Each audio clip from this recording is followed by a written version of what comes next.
اعوذ باللہ من الشیطان الرجیم بسم اللہ الرحمن الرحیم رب اشرح لی صدری ویسر لی امری واحلل عقدۃ من لسانی یفقہوا قولی رب یسر ولا تعسر وتمم بالخیر اللہم لا سہل الا ما جعلتہ سہلا وانت تجعل الحزن اذا شئت سہلا رب زدنی علما رب زدنی علما رب زدنی علما آمین یا رب العالمین۔ آج ہم اللہ کی توفیق اور اس کے خاص فضل و کرم سے انشاءاللہ آیت نمبر 33 سورہ آل عمران کی آیت نمبر 33 سے انورڈ دیکھیں گے۔ کل ہم نے جو آیات پڑھی 4 یا 5 آیات، ان میں سے جو اہم پوائنٹس ہیں وہ یہ ہے کہ سب سے پہلے آیت نمبر 28 میں تھا کہ اللہ تعالیٰ نے ایک گائیڈنس دی، رہنمائی دی اور ایک حکم دیا کہ مومنوں کو چھوڑ کر کافروں کے ساتھ دلی لگاؤ والی دوستی رکھنا وہ منع ہے۔ مومنوں کو چھوڑ کر کافروں کے ساتھ دلی دوستی مت رکھو، اور یہ جو کام کرے گا وہ اللہ تعالیٰ اس کے کسی معاملے میں اس کی حمایت نہیں کرے گا، یعنی وہ اللہ تعالیٰ کی حمایت سے دور ہٹ گیا۔ ہاں، مگر کچھ لوگ اگر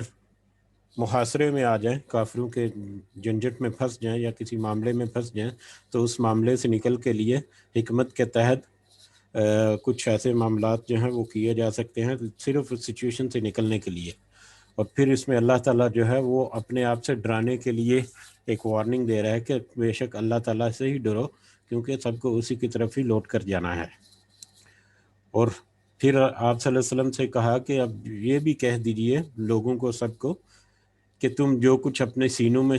چھپاتے ہو یا ظاہر کرتے ہو، اللہ تعالیٰ تو سب جانتا ہے، اور اللہ تعالیٰ تو اس پوری آسمانوں اور زمینوں میں، اس کائنات میں جو کچھ ہے اللہ تعالیٰ سب کچھ جانتا ہے اور ہر چیز پر قدرت رکھتا ہے، وہ ہر چیز پر قادر ہے۔ اور پھر آیت نمبر 30 جو ہم نے دیکھی، اس میں قیامت کے دن کا تذکرہ، جس میں ہر جان جو ہے، ہر نفس جو ہے، اس کے سامنے اس کا جو عمل ہے وہ کھول کر رکھ دیا جائے گا، اور اس کا جو اچھا عمل ہے وہ بھی، اور اس کا جو برا عمل ہے وہ بھی۔ اور جو برے اعمال والے ہیں وہ یہ آرزو کریں گے کہ کاش کہ ان کے اور ان کے برے اعمال کے درمیان ایک بہت زیادہ بہت بڑا فاصلہ ہو جائے، لیکن وہ اس وقت ممکن نہیں ہوگا۔ اور یہاں پر اللہ تعالیٰ پھر اپنے آپ سے ڈراتا ہے کہ اللہ تعالیٰ ڈراتا ہے اللہ سے، اپنے آپ سے، اور اللہ جو ہے بہت شفیق، در حقیقت اللہ جو ہے وہ بہت شفیق ہے اپنے بندوں کے ساتھ، لیکن انصاف کا تقاضا یہ ہے کہ وہ سزا اور جزا کے نظام کو قائم کرے۔ اور پھر جو آخری 2 آیات پڑھی ہم نے، آیت نمبر 31 اور 32، وہ انتہائی اہم، جس میں اللہ تعالیٰ نے بہت واضح الفاظ میں، بہت ہی واضح الفاظ میں کہہ دیا کہ آپ ان سے کہہ دیجئے کہ اگر تم اللہ سے محبت کرتے ہو تو میری پیروی کرو، میری اطاعت کرو۔ یعنی نبی کریم صلی اللہ علیہ وسلم یہ کہیں گے سب کو، انہوں نے سب کو کہا کہ اگر تم اللہ سے محبت کرتے ہو تو میری، یعنی نبی کریم صلی اللہ علیہ وسلم کی پیروی کرو۔ اگر تم ایسا کرو گے تو تمہیں نہ صرف اللہ کی محبت مل جائے گی، نہ صرف اللہ تم سے محبت کرنے لگے گا، بلکہ وہ تمہارے سارے گناہوں کو بھی معاف کر دے گا۔ اور اللہ جو ہے وہ تو بہت زیادہ بخشنے والا اور بہت زیادہ رحم کرنے والا ہے۔ اور پھر کہہ دیجئے، آپ صلی اللہ علیہ وسلم کہہ دیجئے صلی اللہ علیہ وسلم کہ اللہ کی اور اس کے رسول صلی اللہ علیہ وسلم کی پیروی کرو، اطاعت کرو، اور اگر کوئی اللہ اور اس کے رسول کی اطاعت سے منہ پھیر لے تو بے شک اللہ تعالیٰ ایسے کافروں کو، ایسے انکار کرنے والوں کو پسند نہیں کرتا، اس سے اللہ تعالیٰ محبت نہیں کرتا۔ یعنی اللہ تعالیٰ سے محبت کی شرط کہ اتباع کرو، پیروی کرو نبی کریم صلی اللہ علیہ وسلم کی، اور اطاعت کرنی ہے نبی کریم صلی اللہ علیہ وسلم کی،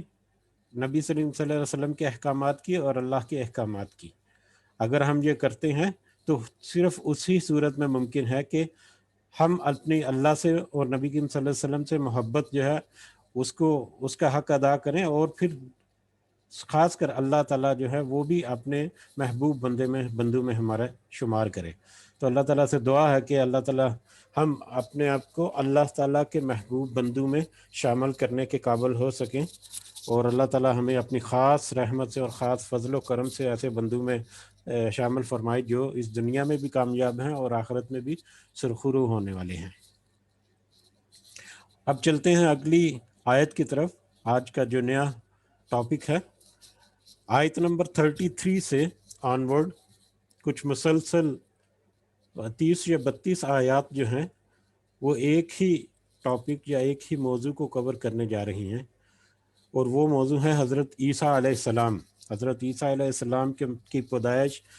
اور ان کے متعلق، عیسائیت کے متعلق جو عقیدہ ہے، جو صحیح روح ہے عیسائیت کی وہ، لیکن اس کے برعکس جو عیسائیوں نے کچھ عقیدے گھڑ لیے اپنی طرف سے، وہ ان کا ذکر یا ان کے بارے میں کچھ معلومات ہیں جو اگلی آیات میں ہمیں ملیں گی، اور تسلسل سے بہت وسیع اور بہت زیادہ آیات اس ٹاپکس پہ آئیں گی۔ ان آیات کا شان نزول یہ ہے، حالات و واقعات جب یہ نازل ہوئی آیات، یہ آیات تقریباً 9 سنہ ہجری میں نازل ہوئی، تقریباً 9 سنہ ہجری میں۔ اب 9 سنہ ہجری تک پہنچنے تک، یعنی تقریباً 13 سال مکہ کے، اور اس کے بعد 9 سال،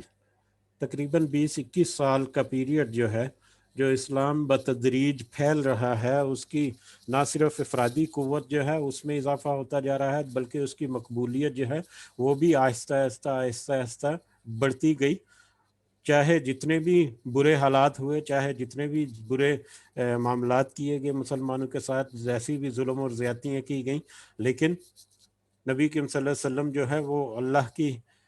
اللہ کا جو دیا ہوا راستہ تھا اسی پر قائم و دائم اپنا جو کنبہ ہے اس کو بڑھاتے گئے، اور پھر بہت کچھ غزوات جو ہے وہ بھی سامنے آئے، اس میں اکثریت میں مطلب فتح حاصل ہوئی، غالب ہوئے وہ کافروں پر اور دوسری قوموں پر۔ اور اس کے علاوہ اسلام کا جو مذہب ہے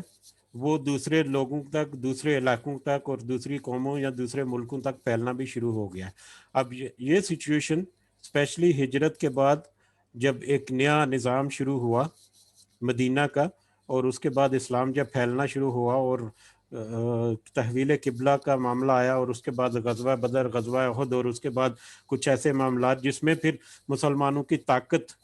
جو ہے یا مسلمانوں کی جو ہمت ہے وہ ابھر کر سامنے آئی۔ تو یہ ساری سچویشن جو ہے، اس سچویشن نے جو ارد گرد کے جو ممالک تھے یا ارد گرد جو قومیں آباد تھیں ان کے کان کھڑے کر دیے، خاص کر یہودیوں اور عیسائیوں کے کان کھڑے ہو گئے کہ یہ تو جس کی نوید ان کی کتابوں میں موجود ہے، یہ تو وہی نشانیاں ساری ہیں اور وہی نبی جو ہے وہ آگے ہیں، اور جو اپنا دین جو ہے وہ اس کی تبلیغ کر رہے ہیں۔ تو ان کو پتہ بھی چل گیا، ان کو سب پتہ بھی چل گیا، لیکن کیونکہ وہ اپنے علاقوں میں یا اپنی قوموں میں یا اپنے ملکوں میں ایک مقام اور مرتبہ رکھتے تھے، ان کو بادشاہت عطا کی ہوئی تھی اللہ تعالیٰ کی طرف سے، ان کو حکومتیں ملی ہوئی تھی اور وہ ایک مقام اور منصب رکھتے تھے، تو وہ ان سب منصب کو یا اس ساری جو فیسلٹیز تھیں ان کو چھوڑنا ان کے لیے بہت بھاری تھا۔ یعنی ان کا ایمان اتنا کمزور تھا اپنی کتابوں پر یا اپنے جو دین ہے اس وقت، ان کا وہ غلط قسم کے عقائد جو گڑے ہوئے تھے یا کمزور قسم کے جو عقیدے ان کے دلوں میں تھے، جو نسل در نسل چلتے آ رہے تھے، وہ اتنے کمزور تھے کہ وہ حق اور سچ کو سامنے واضح ہو جانے کے باوجود بھی اس کو اپنانے سے یا اس کو کھلے طور پر اس کا اظہار کرنے سے بھی کتراتے تھے، اور ان کو یہی ڈر تھا کہ دنیا کے معاملات میں جو عزت، دولت، شہرت ان کے پاس ہے کہیں وہ نہ ان سے چھن جائے۔ تو یہ ایک بنیادی نقطہ تھا جس کی وجہ پر انہوں نے مطلب آپ صلی اللہ علیہ وسلم کو جان لینے کے بعد اور ان کو پہچان لینے کے بعد بھی ان سے انکار کیا۔ تو اب خاص جو حالات و واقعات ہیں ان آیات کے نزول کے، وہ یہ ہیں کہ اس ساری سچویشن جو ابھی تک مسلمانوں کی ہو چکی ہے، اور جو مسلمانوں کے حالات اور واقعات، اور جس طرح سے مسلمانوں کے نام کا ڈنکا جو ہے وہ پوری ارد گرد کی جو آبادیاں تھیں یا قومیں تھیں یا ملک تھے ان میں بجنے لگا، تو نجران یہ بھی حجاز کا ہی ایک ایریا، نجران کا بادشاہ یا نجران کے کچھ جو بڑے سردار تھے، خاص کر 3 جو پادری تھے، ان کے 3 جو بڑے ان کے عالم دین تھے، وہ اپنے کچھ افراد کو لے کر ایک یعنی کہ ایک ڈیلیگیشن بنا کے، ایک وفد بنا کر مدینہ کی طرف چلے، تاکہ وہ نبی کریم صلی اللہ علیہ وسلم کے ساتھ جا کر مذاکرات کر سکیں، کیونکہ ان کو بھی اندازہ ہوا کہ یہ دین جس تیزی سے پھیل رہا ہے اور جس تیزی سے ان کی طاقت میں اضافہ ہو رہا ہے، تو ڈیفینیٹلی یہ ایک وقت آئے گا کہ یہ غالب ہو جائیں گے، اور اس سے پہلے ہم اپنا کوئی سامان کر لیں، اپنا کوئی انڈرسٹینڈنگ ان کے ساتھ ڈیولپ کر لیں، جس سے ہماری جو اپنی جو حیثیت ہے وہ بھی برقرار رہے، اور وہ بھی مطلب ہمارے ساتھ کچھ ایسا معاملہ جو ہے نا وہ نہ ہو جس سے ہماری حکومت جو چلی جائے۔ بہرحال اس نظریے کے تحت ان کے 3 بڑے علماء یا 3 بڑے سردار جو ہیں وہ تقریباً 60 کے قریب لوگوں کو لے کے ایک وفد بنا کر مدینہ کی طرف چل پڑے، اور ان کا مقصد یہی تھا کہ جا کے نبی کریم صلی اللہ علیہ وسلم کے سامنے پیش ہو کر ان کے سامنے اپنی گزارشات رکھیں گے، اور ان سے کچھ معاملات طے کر لیں گے، کچھ لے دے کے، کچھ فہم تفہیم کے ساتھ کہ آپ ٹھیک ہے، آپ اپنے دین پہ قائم رہیں، ہمیں اپنے دین پہ چلنے دیں، تو ہم ایک دوسرے کے معاملوں میں نہیں آئیں گے، تاکہ ہم اپنی جو ان کی سلطنت ہے اس کی حفاظت کر سکیں۔ تو اس مقصد کے تحت وہ ایک قبیلہ جو ہے وہ نکلا، قبیلہ کا جو وفد ہے وہ نکلا۔ اب وہ وفد بہت ساری حکایات یا روایات جو ہیں وہ اس میں یہ بھی ہے کہ اس سفر کے دوران بھی ان کے ساتھ کچھ ایسے معاملات ہوئے جس سے ان کو یہ مطلب ان کی کنورسیشن آپس میں ایسی تھی جس میں ان کو یہ 100% پتا تھا کہ جو نبی کریم صلی اللہ علیہ وسلم ہے جو وہ وہی نبی ہیں جو ان کی کتابوں میں یعنی تورات میں، خاص کر انجیل میں، کیونکہ عیسیٰ علیہ السلام کے عیسائی تھے وہ لوگ، تو انجیل میں بہت وضاحت کے ساتھ جس نبی کا ذکر آیا ہے وہ یہی نبی ہے، لیکن جیسا کہ ذکر ہوا کہ وہ اپنی حیثیت اور اپنی جو سلطنت ہے اس کو بچانے کے ہی چکر میں تھا، اسی لیے وہ تکذیب کرنے پر، ان کا انکار کرنے پر ڈٹے رہے تھے۔ بہرحال تو یہ واقعہ پھر وہ نبی کریم صلی اللہ علیہ وسلم کی خدمت میں حاضر ہوئے، وہاں پر وہ ان کا بحث و مباحثہ ہوا، کچھ تکرار ہوئی، اور اس کے باوجود وہ نہیں مانے، بس اپنی ضد پہ اڑے رہے۔ تو پھر ایک وقت آیا کہ پھر ڈیسائیڈ ہوا کہ ٹھیک ہے مباہلہ کر لیتے ہیں۔ اب مباہلہ کیا ہے کہ 2 فریق جو ہیں جو اپنے آپ کو سمجھے کہ وہ حق پر ہیں اور کوئی بھی ان سے پیچھے ہٹنے کا تیار نہ ہو، اور دونوں کو جب یہ یقین ہو کہ وہ حق پر ہی ہیں، تو اس صورت میں وہ دونوں فریق جو ہیں اپنے اہل کو، اپنے خاندان، جو اپنے قریبی خاندان ہے، بہن بھائی بیٹا بیوی وغیرہ، ان کو لے کر دونوں فریق جو ہیں وہ کھلے میدان میں جمع ہو کر اللہ کے حضور گڑ گڑا کر یہ دعا کرنا کہ یا اللہ مطلب ہم دونوں میں سے جو جھوٹا ہے اس پر تیری لعنت ہو۔ تو اس طرح کا ایک ایکٹیویٹی ہوتی ہے جو مباہلہ اس کو کہتے ہیں۔ تو اس صورت میں اللہ تعالیٰ کی لعنت جو ہے وہ بھی واضح ہو جاتی ہے۔ بہرحال یہ اس وقت یہ معاملہ جو ہے یہ رائج تھا اس وقت کی قوموں میں، یا اس وقت کے تقاضوں کے مطابق۔ تو جب یہ نیگوسیشن کا اینڈ رزلٹ کچھ نہ آیا تو پھر آخر میں طے پایا کہ ٹھیک ہے ہم مباہلہ ہی کر لیتے ہیں۔ تو مباہلہ کا جب معاملہ آیا تو انہوں نے کہا، یہ نجران کے جو لوگ آئے تھے وفد جو تھا، انہوں نے کہا جی کہ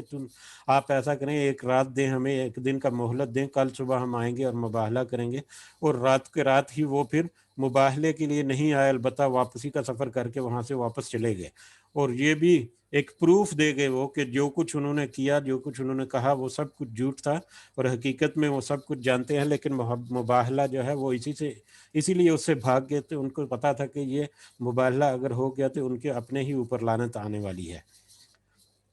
تو بہرحال یہ حالات و واقعات آنے والے تھے۔ ان حالات و واقعات کے ہونے سے پہلے اور ان کے دوران یہ اللہ تعالیٰ کی کچھ گائیڈنس یہ ان اگلی آیات کی صورت میں آئی، اور خاص کر نبی کی حضرت عیسیٰ علیہ السلام کی پیدائش اور ان کی جو حیثیت تھی اور ان کی جو نبوت تھی اس کے بارے میں کچھ بنیادی معلومات جو ہیں وہ بھی نبی کریم صلی اللہ علیہ وسلم کو ان ایڈوانس مطلب ایڈوانس میں مل گئی، تاکہ جب وہ لوگ آئیں، جب وہ لوگ گفت و شنید کریں تو اس گفت و شنید کے دوران آپ صلی اللہ علیہ وسلم کے بعد کچھ صحیح انفارمیشن ہے، حق پر جو انفارمیشن ہے وہ ان کے پاس ہو، تاکہ وہ اپنا جو پوائنٹ آف ویو ہے اس کو بہت ہی ٹھوس طریقے سے اور بہت ہی محکم طور پر وضاحت کے ساتھ بیان کر سکیں۔ تو اس طرح کی یہ پورے حالات و واقعات کے تحت یہ اگلی آیات ہیں، اور زیادہ تر جو مطلب واقعہ ہے وہ تو ابھی ذکر کر چکے، آیات کو جب پڑھیں گے تو یہ بڑی ذو معنی اور سادہ سی ہیں، اور ایک واقعہ کی صورت میں تو انشاءاللہ اس سے ہم جلدی سی گزر سکتے ہیں۔ تو چلتے ہیں ان آیات کی طرف۔ اعوذ باللہ من الشیطان الرجیم۔ ان اللہ، بے شک اللہ نے اصطفیٰ منتخب کر لیا یا چن لیا، آدم علیہ السلام کو، و نوحً اور نوح علیہ السلام کو، و آل ابراہیم اور آل ابراہیم علیہ السلام کی اولاد کو یا بنی اسرائیل کو، و آل عمران اور آل عمران علیہ السلام کو، علی العالمین تمام جہانوں پر۔ بے شک اللہ تعالیٰ نے حضرت آدم، نوح، آل ابراہیم اور آل عمران کو تمام جہانوں پر چن لیا یا تمام جہانوں پر فضیلت دے دی۔ اب ہم اگر یہ دیکھیں تو یہ جو نبی جن کا یہاں پر ذکر ہوا، وہ سب نبی جو ہیں ان کے ساتھ کچھ خاص معجزات یا خاص فضیلت ان کے ساتھ منسوب ہے، ٹھیک ہے۔ حضرت آدم علیہ السلام جن کو اللہ تعالیٰ نے خود تخلیق کیا مٹی کے گارے سے، اور ان میں پھر روح پھونکی، اور پھر سے انسی سے پوری نسل انسانی جو ہے وہ چلی، یعنی وہ پوری نسل انسانی کے باپ ہیں حضرت آدم علیہ السلام، یہ ان کی ایک خاص فضیلت ہے۔ اور اس کے بعد پھر نوح علیہ السلام جن کو آدم ثانی بھی کہا جاتا ہے۔ نوح علیہ السلام وہ نبی جنہوں نے تقریباً 950 سال تبلیغ کی، اسلام کی، دین کی اس وقت، لیکن 950 سال کی محنت اور مشقت کے بعد صرف چند ہی لوگ تھے جو ایمان لے کر آئے ان پر۔ پھر وہ کشتی کا معاملہ ہوا اور پورے نسل انسانی جو وہ تباہ ہوئی، اور صرف نوح علیہ السلام کے ساتھ جو کچھ لوگ تھے انہی سے پھر آگے نسل دوبارہ چلی، تو اس لیے ان کو آدم ثانی بھی کہا جاتا ہے۔ ان کی بھی ایک خاص حیثیت ہے، ایک خاص فضیلت، اللہ تعالیٰ نے ایک خاص برتری، ایک خاص مقام۔ پھر آل ابراہیم علیہ السلام کی اولاد۔ اب ابراہیم علیہ السلام کو بھی ایک خاص مقام حاصل ہے، ان کو ابو الانبیاء کہا جاتا ہے، یعنی کہ تمام نبیوں کے بعد، کیونکہ حضرت ابراہیم علیہ السلام کے بعد جتنے بھی نبی آئے وہ انہی کی آل میں تھے، اور خاص کر اس میں 2 لڑیاں، ایک لڑی جو ہے ان کے 2 بیٹے حضرت اسحاق علیہ السلام اور حضرت اسماعیل علیہ السلام۔ حضرت اسحاق علیہ السلام سے باقی سارے نبی آئے،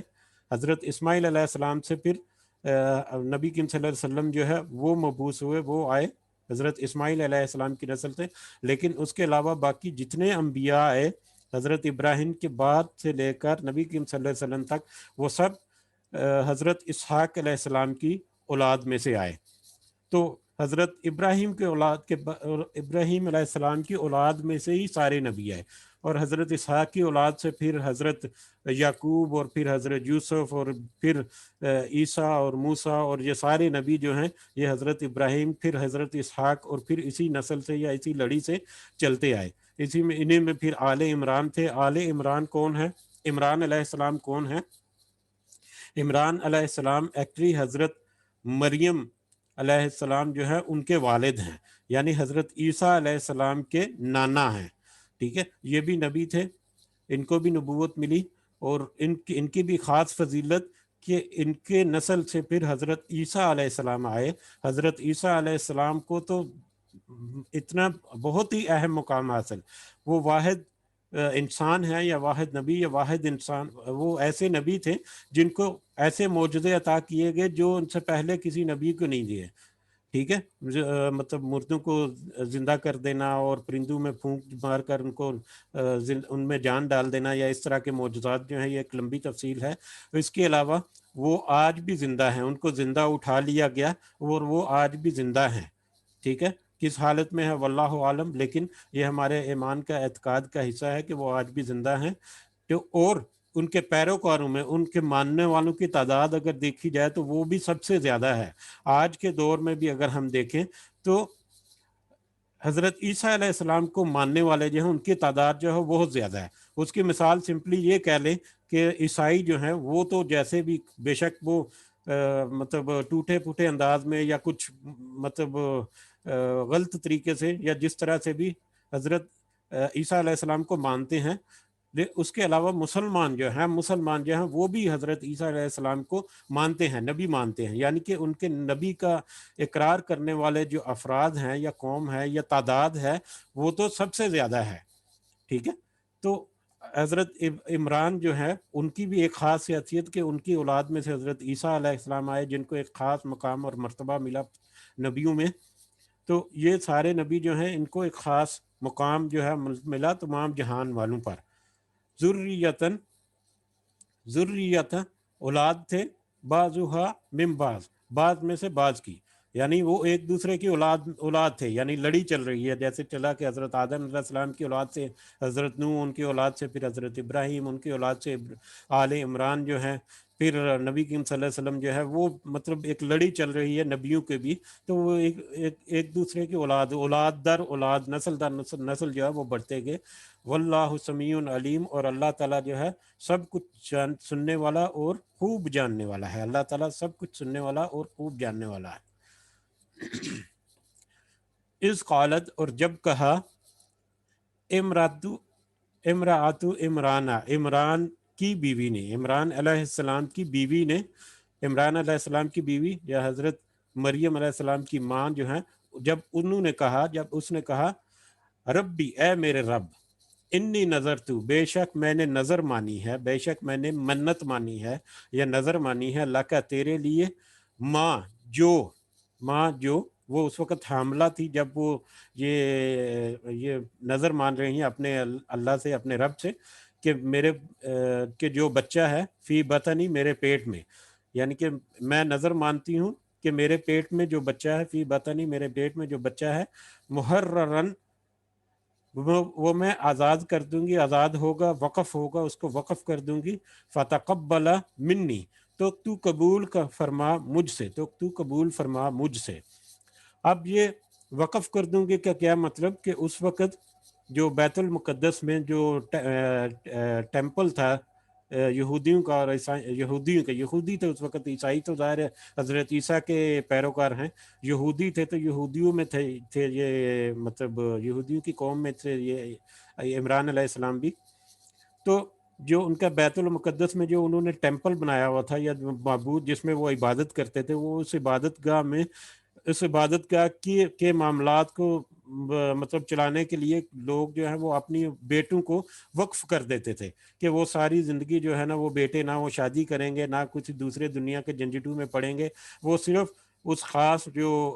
عبادت گاہ ہے ان کی صرف اسی کی خدمت پہ وہ مامور رہیں گے، ٹھیک ہے۔ اس طرح سے مطلب کچھ رواج ان کا چلتا آ رہا تھا۔ تو یہ جو حضرت عمران علیہ السلام کی بیوی ہے، انہوں نے بھی منت مانی کہ میرے جو پیٹ میں جو بچہ ہے اس کو میں اس معبد کی یا اس بیت المقدس کی اس عبادت خانے کی جو خدمت کے لیے وقف کر دوں گی، تو پس تو قبول فرما میری منت کو، یا اللہ تو میری منت کو قبول فرما۔ یہ دعا کر رہی ہیں وہ کہ یہ میں نے منت مانی ہے، یا اللہ تو اسے قبول کا فرما، انکا انت السمیع العلیم، بے شک تو خوب سب کچھ سننے والا ہے، خوب جاننے، سب کچھ سننے والا اور خوب جاننے والا ہے۔ انکا انت السمیع العلیم، بے شک تو سب کچھ سننے والا، ساری دعاؤں کو تو ہی سننے والا ہے، وہ العلیم، اور سارے معاملات کو تو خوب جاننے والا ہے، تو ہی جانتا ہے کیا ہو چکا اور کیا ہونے والا ہے۔ فلما، پھر جب وضعتها، پھر اس نے جنا، پھر جب پیدائش ہو گئی یا اس نے پیدا کیا، قالت، کہا، تو اس مونس نے کہا، یعنی حضرت عمران کی جو بیوی ہیں انہوں نے کہا، ربی، اے میرے رب، جب وہ اولاد ہو گئی تو انہوں نے کہا، اے میرے رب، انی وضعتها انثی، بے شک میں نے تو ایک لڑکی کو جنم دیا ہے، بے شک میں نے اسے جنا ہے لڑکی، میرے ہاں تو لڑکی ہو گئی، جبکہ رواج کے مطابق جو معبد کے لیے یا اس عبادت گاہ کے لیے جو مختص ہوتے تھے یا ان کے لیے جو وقف کیے جاتے تھے لڑکے اولاد، وہ لڑکے ہوتے تھے، لڑکیوں کے لیے وہاں پر کوئی جگہ نہیں تھی، تو لڑکے تھے جن کو وہ اس عبادت گاہ کے لیے وقف کیا جاتے تھے۔ لیکن حضرت آل عمران کی جو بیوی ہیں ان کے ہاں تو بیٹی ہو گئی۔ واللہ عالم، اور اللہ جو ہے وہ خوب جانتا ہے، اللہ جو ہے اس کو خوب معلوم تھا، بما وضعتا، جو اس نے جنا ہے، اس نے جس کو جنا ہے اللہ تعالیٰ تو اس کو خوب جانتا ہے، یعنی وہ جو لڑکی پیدا ہوئی اللہ تعالیٰ کو اس کا بہت اچھی طرح سے علم ہے۔ وَلَيْسَ الذَّكَرُ كَالْأُنثىٰ، اور نہیں ہوتا لڑکا لڑکی کی طرح، ٹھیک ہے، یعنی وہ جو لڑکی پیدا ہوئی، جو بیٹی پیدا ہوئی ان کی، اللہ تعالیٰ ان کے بارے میں خوب جانتا ہے کہ اس لڑکی کا مقام، اس لڑکی کا مرتبہ، اس بیٹی کا مرتبہ جو ہے وہ تو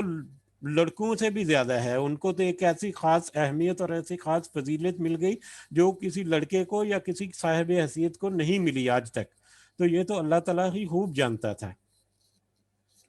وَإِنِّي سَمَّيْتُهَا، اور بے شک میں نے نام رکھا ہے مریم۔ پھر وہ حضرت عمران علیہ السلام کی بیوی جو ان کی طرف واپس آ گئے کہ اب حضرت عمران علیہ السلام کی بیوی میں بار بار تذکرہ کر رہا ہوں، اس میں بھی ایک جو پوائنٹ میرے نالج میں، علم میں آیا، وہ یہ ہے کہ قرآن مجید میں کسی عورت کا نام سے ذکر نہیں ہوا، کسی عورت کا نام لے کر ذکر نہیں ہوا ما سوائے حضرت مریم علیہ السلام کے، اور حضرت مریم علیہ السلام کا ذکر بھی نام سے اس لیے ہوا صرف کیونکہ حضرت اسماعیل علیہ السلام جو ہیں وہ بغیر باپ کے اللہ تعالیٰ کی خاص قدرت کے تحت ہوئے، جس کا ذکر آگے آئے گا، ٹھیک ہے۔ تو اب حضرت عیسیٰ علیہ السلام کی جو ولدیت ہے یا ان کی جو مطلب آئیڈینٹی ہے، اس کو شو کرنے کے لیے عیسیٰ ابن مریم، اب ظاہر ہے مطلب باپ کے نام سے جانے جاتے ہیں جتنے بھی لوگ ہیں، ٹھیک ہے، کیونکہ ان کے باپ نہیں تھے، صرف ماں تھی، تو عیسیٰ ابن مریم، تو یہ بھی ایک حضرت مریم علیہ السلام کو یا اور جو لڑکی جو بیٹی جنی، اس کے لیے یہ ایک خاص مقام تو یہ بھی تھا کہ اس کا نام بھی قرآن میں آ گیا، اور وہ واحد عورت ہیں جن کا نام جو ہے، عورت کا نام جو ہے وہ قرآن مجید میں آیا۔ خیر، وَإِنِّي سَمَّيْتُهَا مَرْيَمَ، اور بے شک میں نے اس کا نام رکھا ہے مریم، میں نے اس بیٹی کا نام مریم رکھا ہے۔ وَإِنِّي، اور بے شک میں أُعِيذُهَا بِكَ، بے شک میں اسے پناہ میں دیتی ہوں تیری، بے شک میں اسے تیری پناہ میں دیتی ہوں، اللہ تعالیٰ سے کہہ رہی ہیں وہ کہ بے شک میں اسے تیری پناہ میں دیتی ہوں، وَذُرِّيَّتَهَا، اور اس کی اولاد کو بھی، یعنی اس کی نسل جو آگے آنے والی ہے، اس سے جو اولاد ہوگی اس کو بھی تیری پناہ میں دیتی ہوں، من الشیطان الرجیم، شیطان مردود کے، شیطان کے شر سے، شیطان سے شر سے بچنے کے لیے میں مریم کو اور اس کی اولاد کو تیری پناہ میں دیتی ہوں۔ فتقبلها، تو قبول کر لیا اسے، ربها، اس کے رب نے، تو اس کے رب نے اس کو قبول کر لیا، بقبول حسن، بہت اچھی قبولیت کے ساتھ، بہت اچھے طریقے سے۔ اب جیسا ذکر ہوا کہ وہ جو اس عبادت گاہ کی خدمت کے لیے تو صرف لڑکوں کو ہی قبول کیا جاتا تھا، یہ ان کا رواج تھا، یا ان کے معاملات جو ہیں وہ اسی طرح سے تھے، لیکن جو تو بیٹی تھی، تو اب بیٹی ہونے کی وجہ سے، یہ بھی ایک لمبی سٹوری ہے، لیکن وہ لمبی سٹوری جو ہے وہ اسرائیلیات میں ہی ملتی ہے، اس لیے ہم زیادہ اس کو نہیں دیکھیں گے، لیکن یہ ہے کہ پھر بھی جب انہوں نے اپنی منت کا ذکر کیا کہ اس طرح سے میری تو منت یہ تھی کہ میرا بیٹا ہوگا تو میں اس کو وہاں پر وقف کر دوں گی، لیکن بیٹی ہو گئی، تو کیونکہ نبی عمران جو ہے علیہ السلام وہ نبی تھے، تو ان کی ایک حیثیت تھی، تو ان کو کنسیڈر کیا گیا، جو بھی اس کے منتظمین تھے ان عبادت گاہ کے، انہوں نے اس کو کچھ کنورسیشن کے بعد، کچھ گفت و شنید کے بعد انہوں نے کنسیڈر کر لیا کہ ٹھیک ہے، ہم اس بیٹی کو بھی قبول کر لیتے ہیں، ٹھیک ہے۔ تو اللہ تعالیٰ نے اس طرح کے معاملات یا اس طرح کے حالات پیدا کر دیے کہ وہ اس بیٹی کو اس عبادت گاہ کی خدمت کے لیے قبولیت کا شرف حاصل ہو گیا۔ تو یہاں پر ہے کہ اللہ تعالیٰ نے تو اسے قبول کر لیا، تو قبول کر لیا اس کے رب نے اسے بہت اچھے طریقے سے، بہت اچھی قبولیت کے ساتھ۔ وَأَنبَتْهَا، وہ امبتھا اور پروان چڑھایا اسے نبتن حسنن بہت اچھی پرورش کے ساتھ، بہت بہترین پرورش کے ساتھ اس کو بڑھایا، اس کی جو عمر جیسے جیسے بڑھتی جا رہی ہے اس کو بہت اچھے طریقے سے ان کی پرورش ہوئی۔ وکفلھا اور سرپرست بنایا اس بیٹی کا سرپرست بنایا زکریا علیہ السلام کو۔ حضرت زکریا علیہ السلام جو ہے وہ بھی نبی تھے، اور وہ حضرت عیسیٰ حضرت مریم کے خالو تھے،